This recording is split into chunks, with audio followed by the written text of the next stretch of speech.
मुळारंभ आरंभ तो निर्गुणाचा, नमो शारदा मूळ चत्वार वाचा, गमो पंथ अनंत या राघवाचा, शुका सारिखे पूर्ण वैराग्य जाचे, वसिष्ठा परी ज्ञान योगेश्वराचे, कवी वाल्मिका सारिखा मान्य ऐसा, नमस्कार माझा सद्गुरु रामदासा, जय जय रघुवीर समर्थ।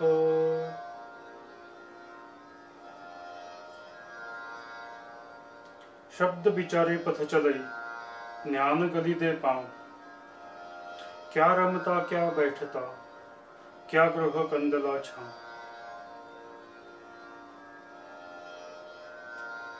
कबीरदास महाराज म्हणतात की जे ज्ञानी लोक आहेत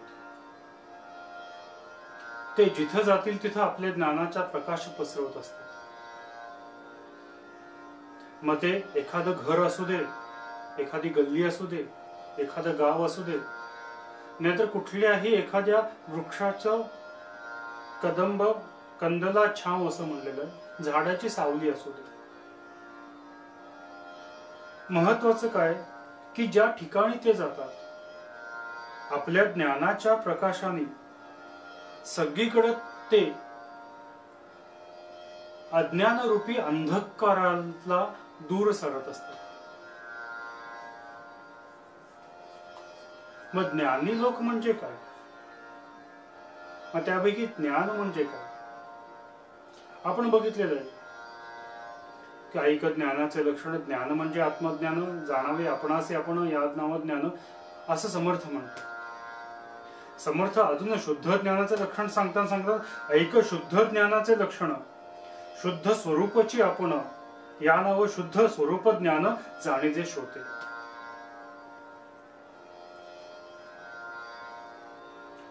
शुद्ध ज्ञान म्हणजे ज्ञान जर स्वस्वरूपाची ओळख असेल तर शुद्ध ज्ञान हे परब्रह्म स्वरूपाची ओळख किंवा परब्रह्म तत्वाची ओळख आहे। असं शुद्ध ज्ञानाचं लक्षण सांगतात शुद्ध स्वरूपाची आपण ते स्वरूपी आहे। जे ज्ञान आहे ब्रह्मस्वरूपाचं ज्ञान आहे हे सर्वात शुद्ध रूप आहे, कारण का ज्ञानाची सुरुवातच तिथपासून होते। गणाधीश दोष सर्व गुणांचा मुळारंभ आरंभ जिथं म्हणलेला आहे तो आरंभ म्हणजे दुसरं तिसरं कोणी नाही, तो परब्रह्म तत्वच आहे आणि जे संपूर्ण ज्ञान रूपातच आहे। ते ज्ञान असणं म्हणजेच मूळ ज्ञान, जे शुद्ध ज्ञान समर्थ म्हणतात ते हे परब्रह्म तत्वच आहे। मृत्यू निरूपणात सुद्धा समर्थांनी म्हणलेलं की असो ऐसे सकलही गेले परंतु एकच राहिले, जे स्वरूपाकार झाले आत्मज्ञानी। इथं परत स्वरूपाकार झाले आत्मज्ञानी म्हणलेलं आहे। मग गेले ते कोण गेले, कुठं गेले? हे मृत्यू निरूपणामधली शेवटची ओवी आहे। मृत्यू पंथाला कोण कोण गेले, कसे कसे गेले हे समर्थाने आधीच्या संपूर्ण समासात सांगितलेलंच आहे, आधीच्या सगळ्या ओव्यात सांगितलेलं आहे। मग त्यातून कोण राहिले, जे स्वरूपाकार झाले आत्मज्ञानी, जे आत्मज्ञानाशी निगडीत आहेत, जे आत्मज्ञानामध्ये रत झालेले आहेत, जे स्वस्वरूपाची ओळख झाल्यानंतर जे परब्रह्म तत्वाच्या चरणाशी किंवा परब्रह्माशी जे तदात्म पावलेले, जे एकरूप झालेले आहेत, अशी मंडळी तेवढी राहिली। म्हणजे हे स्वरूप ज्ञान आहे, जे स्वरूप आहे, जे अमृत अवस्था आहे, ती म्हणजे ज्ञानी म्हणजेच अमृत अवस्था आहे। भगवंत भगवद्गीतेत म्हणतो की पंडित हा समदर्शिना, जे पंडित आहेत, जे ज्ञानी आहेत, ते सगळ्यांच्याकडे समदृष्टीने बघतात। मग ही समदृष्टी म्हणजे काय? तेच गोरा कुंभार म्हणतात तेच। अनेकत्व पाहता अवघे लटिके, जे जे जितुके पाहे रूप तुझे माये बापा. जे मला दृश्य दिसतंय, हे जे मला दिसतंय ह्या चर्मचक्षुना दिसतंय, तेच दृश्य मी ज्ञानचक्षुनी बघायला गेलो तर त्यात सगळीकडे तुझंच रूप दिसतं, तुझं स्वरूपच दिसतं, त्याचीच जाणीव होते. हे शुद्ध ज्ञान. आणि तसे शुद्ध ज्ञान ज्यांच्या हृदयात अंतःकरणामध्ये पूर्णपणे बिंबलेलं आहे, असे जे ज्ञानी आहेत त्यांना सर्व सृष्टीत जी चराचर आहे हे सारखीच दिसते. मग त्यासाठी काय? मग हे जर सर्व सृष्टीमध्ये सर्व चराचराच्या प्रत्येक वस्तूंमध्ये जर तेच स्वरूप दिसत असेल, मग हा भाव जो आहे, हा भाव, ही भक्ती, ही अमृत स्वरूप आहे, ही अमृत आहे.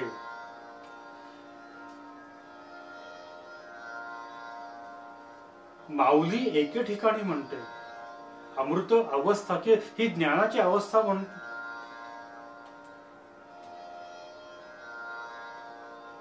माऊलीनी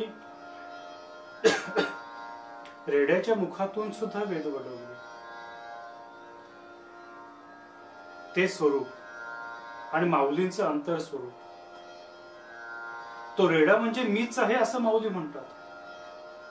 मग हा मी कोण आहे?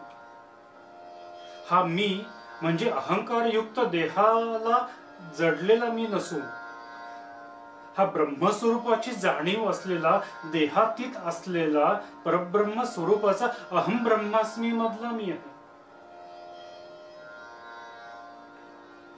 कालच आद्य शंकराचार्यांची जयंती साजरी झाली, ज्याने आपलं संपूर्ण आयुष्य अद्वैत तत्वज्ञानासाठी मोजलं.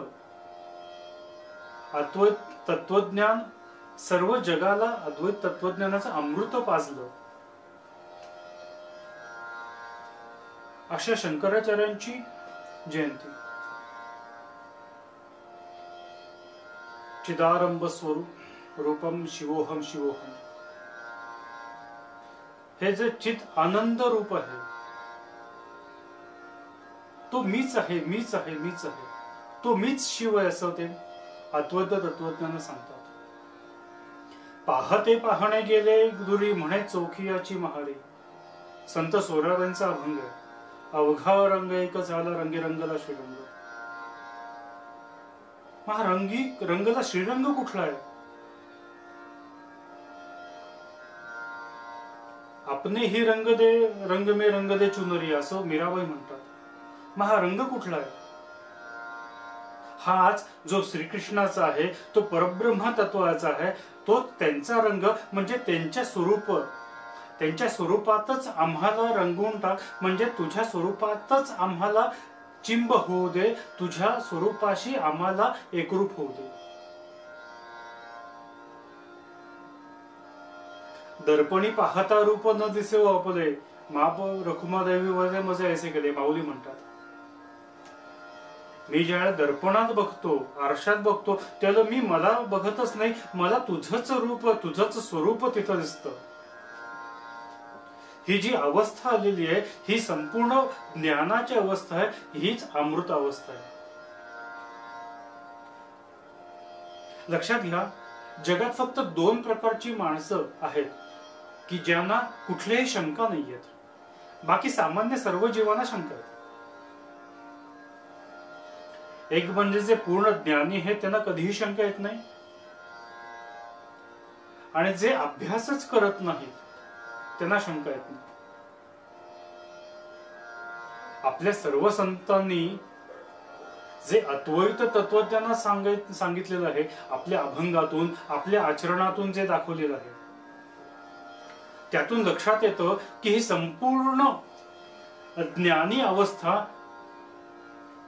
की जी परब्रह्म तत्वाशी किंवा परब्रह्माशी, भगवंताशी एकरूप झालेली आहे, आणि ते एकरूपत्व होणं ज्या भावानी झालेलं आहे, तो भाव म्हणजेच भक्ती आहे.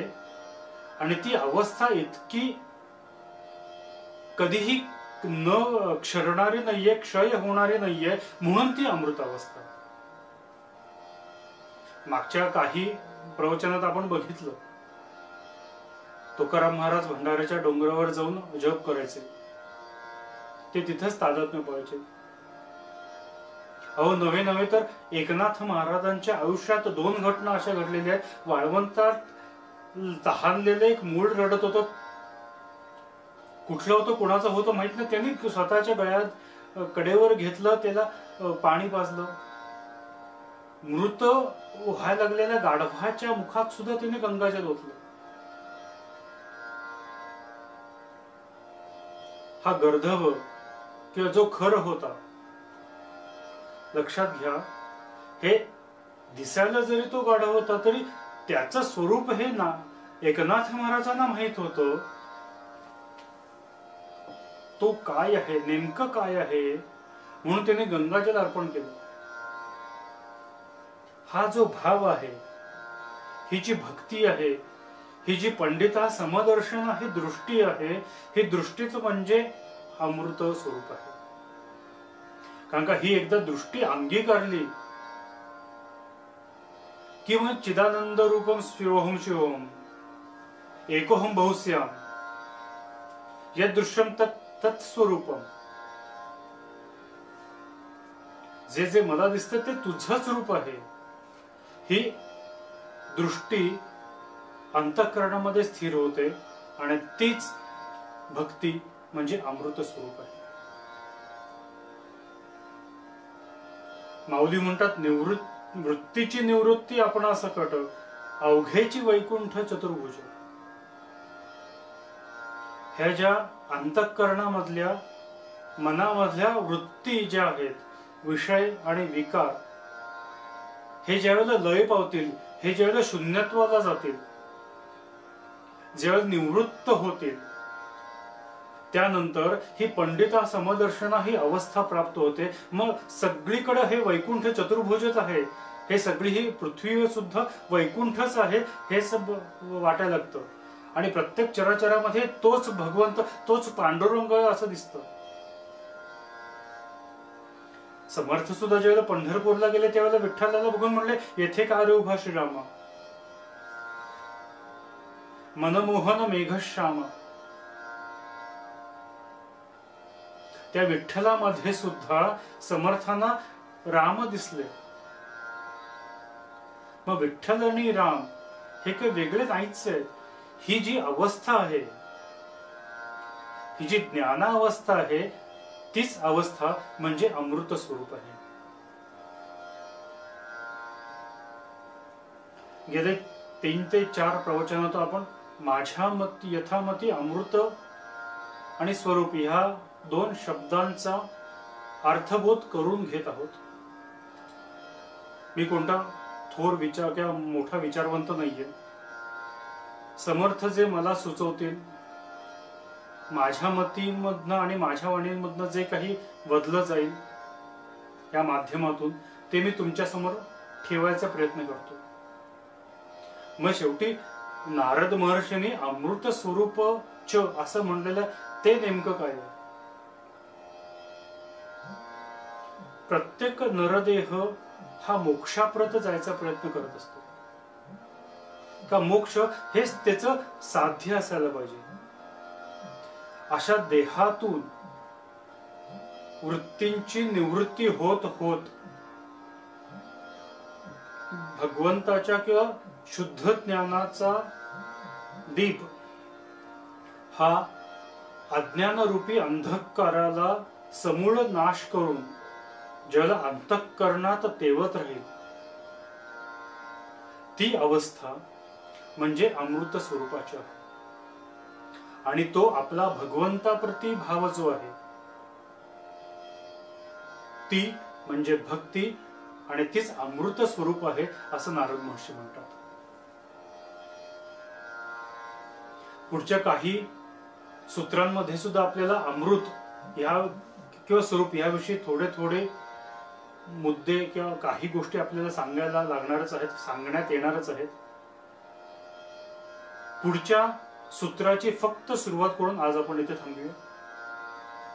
पुढचं सूत्र आहे या लब्ध्वा पुमान सिद्धो भवती अमृतो भवती तृप्तो भवती. हाय भक्ती, भगवंताप्रती भाव, त्याच्यामुळं हा नरदेह जो आहे हा सिद्ध होतो, अमर होतो आणि तृप्त होतो, असं नारद म्हणजे म्हणतात. लोक म्हणतात सिद्ध म्हणजे असा सिद्धी व्यक्ती म्हणजे ज्याला सिद्धी प्राप्त आहेत, असा सिद्ध. अमृत भोवती, इथं अमृत ह्या शब्दाचा अमर असा घेतलेला आहे. म्हणजे नेमकं अमर म्हणजे काय, अमरत्व म्हणजे काय. मग सप्तचिरंजीव हे अमर आहेत का. आणि तृप्त भोवती म्हणजे तृप्तता म्हणजे तरी काय. तृप्तता ही देहाला आहे, अंतःकरणाला आहे का आत्म्याशी निगडीत आहे. तृप्ततेचा भाव किंवा हा भाव जो भक्तिभाव आहे हा देहाशी निगडीत आहे का अंतःकरणाशी निगडीत आहे, स्थूलाशी निगडीत आहे का सूक्ष्माशी निगडीत आहे. याचा विचार आपण पुढच्या काही प्रवचनात करूया. आज इथेच थांबूया.